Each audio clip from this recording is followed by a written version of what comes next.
Le X septembre. Saint Nicolas de Tolentino, confesseur. Marie-Enfant sourit au lit dont fait hommage à son berceau le représentant d'un grand ordre. Admis dans la famille religieuse des ermites de Saint-Augustin au moment où elle se groupait et se constituait sous la direction du vicaire du Christ, Nicolas mérita d'en être le thaumaturge. Quand il mourut, en 1305, l'exil d'Avignon commençait pour les pontifes romains. Sa canonisation, retardée près d'un siècle et demi par le trouble de ces temps, marqua la fin des lamentables dissensions qui suivirent l'exil. La paix perdue depuis tant d'années, la paix dont désespéraient les plus sages, c'était l'ardente prière, la solennelle adjuration d'Eugène IV, lorsque, au soir d'un laborieux pontificat, il confiait la cause de l'Église à l'humble serviteur de Dieu placé par lui sur les autels.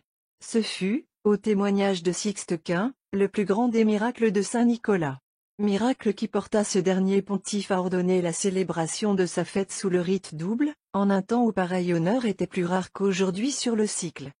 Lisons le récit, simple comme sa vie, consacré à la mémoire du bienheureux Nicolas de Tolentino, ainsi appelé du nom de la ville où il demeura davantage, était né de parents pieux au bourg de Saint-Ange dans la marche d'Ancône. Le désir d'avoir des enfants ayant conduit par suite d'un vœu à Bari son père et sa mère, ils y reçurent de Saint Nicolas l'assurance qu'ils étaient exaucés, d'où le nom qu'ils donnèrent ensuite à leur fils.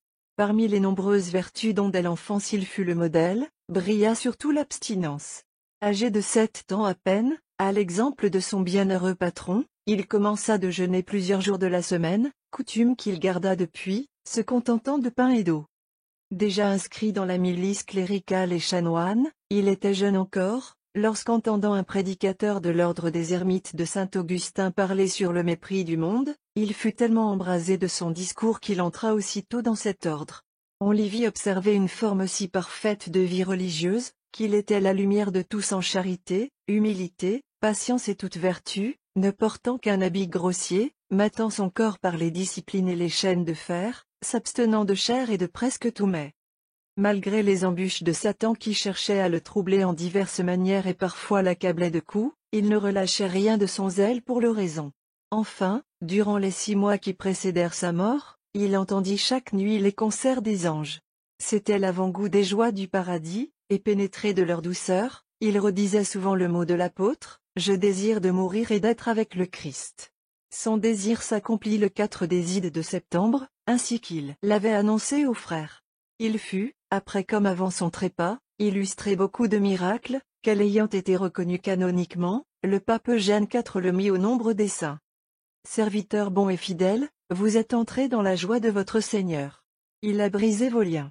Et du ciel où vous régnez maintenant, vous nous répétez la parole qui fixa la sainteté de votre vie mortelle. N'aimez pas le monde, ni ce qui est dans le monde, car le monde passe, et sa concupiscence avec lui.